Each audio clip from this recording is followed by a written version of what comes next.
नमस्कार. आजच्या व्हिडिओमध्ये मी तुम्हाला नारळाला तडा गेल्यावर शुभ अशुभ यामागे काय संकेत आहेत, त्याचबरोबर नारळाला तडा जाऊ नये म्हणून काय करावं आणि नारळाला तडा गेल्यावर पुढे काय करायचं याबद्दलची संपूर्ण माहिती सांगणार आहे. पण त्याआधी तुम्ही चॅनलवरती नवीन असाल तर चॅनलला लाईक करा आणि सबस्क्राईब देखील करा. कमेंटमध्ये श्री स्वामी समर्थ किंवा ओम महालक्ष्मी नमः लिहायला विसरू नका. बऱ्याच जणांचं मार्गशीर्ष गुरुवारचं व्रत सुरू आहे. हे गुरुवारचं व्रत करत असताना आपण कलश मांडणी करतो आणि त्या कलशावर श्रीफळ म्हणजेच नारळ सुद्धा आपण स्थापन करत असतो. तर बऱ्याच वेळा या नारळाला तडा जातो आणि बऱ्याच जणांच्या नारळाला तडा सुद्धा गेलेला आहे. मग नारळाला तडा गेल्यावर शुभ अशुभ यामागे काय संकेत आहेत, त्याचबरोबर नारळाला तडा जाऊ नये म्हणून काय करावं आणि नारळाला तडा गेल्यावर पुढे काय करायचं आणि अजून बरीच माहिती आजच्या व्हिडिओमध्ये मी तुम्हाला सांगणार आहे. नारळाला आपण श्रीफळ सुद्धा म्हणतो. श्रीफळ हे देवी लक्ष्मीचं फळ आहे. असे मानले जाते की श्री विष्णू भगवान विष्णू पृथ्वीवर प्रकट झाले तेव्हा त्यांनी देवी लक्ष्मी, कामधेनू गाय आणि नारळाचे झाड सोबत आणले होते. यामुळे नारळ माता लक्ष्मीला अतिशय प्रिय मानले जाते. प्रत्येक पूजेमध्ये नारळाचा आपण वापर करतो. नारळाच्या आत ब्रह्मा, विष्णू आणि महेश हे त्रिमूर्ती वास करतात, अशी सुद्धा एक मान्यता आहे.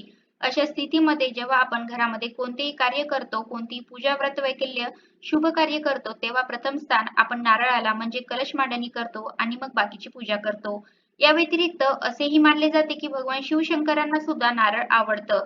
नारळावर जे 3 ठिपके असतात, ज्याला आपण नारळाचे डोळे म्हणतो, तर हे 3 ठिपके भगवान शंकराचे 3 डोळे दर्शवतात. बृहस्पतीचा कारक नारळ आहे, अशी सुद्धा एक मान्यता आहे.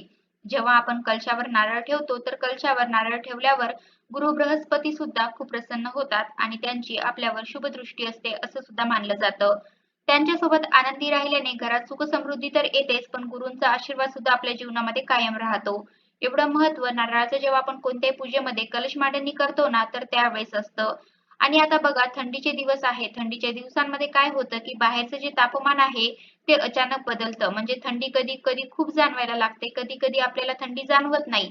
म्हणजे बघा कधी-कधी आपण काय करतो, आपण थंडी झालं, रात्री फॅन वगैरे सगळं बंद करून झोपतो. पण अचानक म्हणजे 2-4 दिवस काय की फॅन लावतो, बऱ्याच वेळेस एसी लावतो. एवढं गरम होते, तर हा जो तापमानामध्ये जो बाहेर बदल होतो ना, तर याचा नारळावर फरक पडतो. नारळाच्या आतलं तापमान आणि बाहेरचं बदलतं तापमान याच्यामुळे नारळाला तडा जाऊ शकतो. त्याच्यामुळे हा पूजेचा नारळ आहे. कलशावर ठेवलेला नारळ आहे. नारळाला तडा गेला म्हणजे माझ्यासोबत काही शुभ-अशुभ होणार असं अजिबात नाही. वातावरणातील होणाऱ्या बदलामुळे आणि नारळाच्या आतलं तापमान वेगळं याच्यामुळे थंडीमध्ये जास्त नारळाला तडा जातो.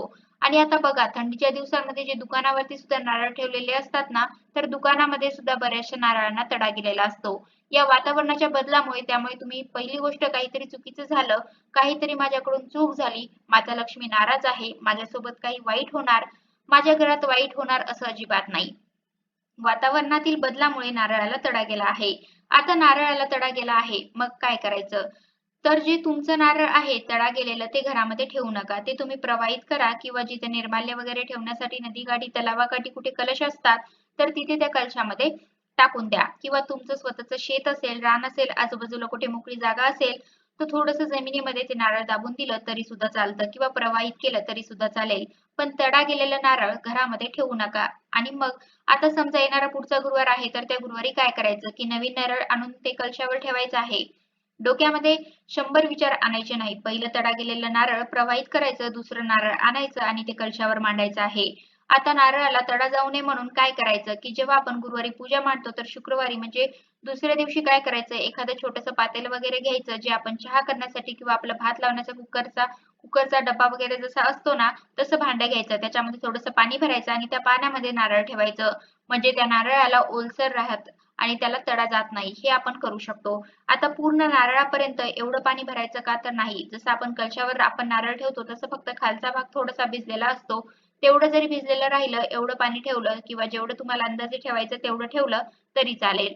नारळाला तडा जात नाही. दुसरं तुम्ही काय करू शकता, एक कपडा तुम्ही ओला करा आणि त्या ओल्या कपड्यामध्ये नारळ गुंडाळून तुम्ही ठेवू शकता आणि तो कपडा वाळला की परत त्यावर पाणी स्प्रे करायचं किंवा तो कपडा ओला करून परत त्या नारळाला गुंडाळायचा असंही करू शकता.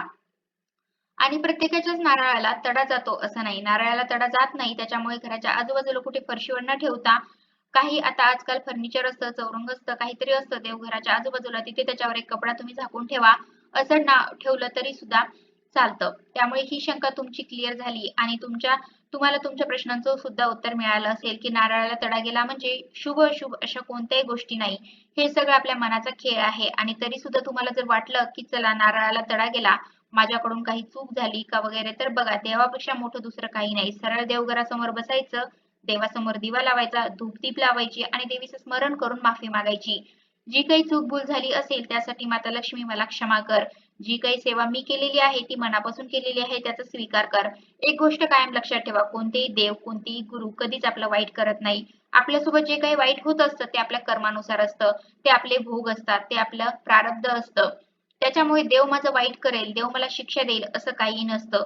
याउलट देव जो असतो ना, आपण जी सेवा करतो, तुम्ही एक वेळा जरी श्री गुरुदेव दत्त म्हटलं, श्री स्वामी समर्थ म्हटलं किंवा तुम्ही ज्याही देवाला मानता त्यांचं नाव घेतलं, तर ते देव एक वेळा घेतलेलं नाव सुद्धा त्याचं जे पुण्यफळ आहे तुम्हाला व्याजासकट परत करत असतो. काय होतं की आता असं काही नाही, रात्रीतून तुम्हाला हे होणार आहे, ते होणार आहे, पण जी आपण सेवा करतो ना, त्याचं फळ म्हणजे आपले जे प्रारब्ध असतात, आपले जे भोग असतात, त्याची तीव्रता जी आहे ती सेवेमुळे कमी होते. त्याच्यामुळे हा भ्रम काढून टाका की चूक झाली की देव शिक्षा देतो. देव कधी शिक्षा देत नाही.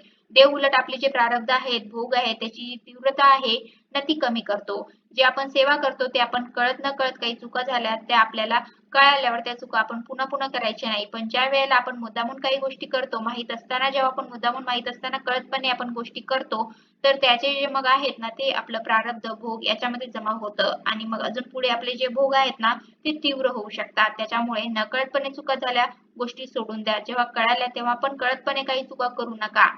तर अशा प्रकारे आजच्या व्हिडिओमध्ये मी तुम्हाला नारळाला तडा गेल्यावर शुभ-अशुभ यामागे काय संकेत आहेत, त्याचबरोबर नारळाला तडा जाऊ नये म्हणून काय करावं आणि नारळाला तडा गेल्यावर पुढे काय करायचं, याबद्दलची संपूर्ण माहिती सांगण्याचा प्रयत्न केला आहे. कसा वाटला तुम्हाला माझा आजचा व्हिडिओ कमेंट करून नक्की सांगा. धन्यवाद.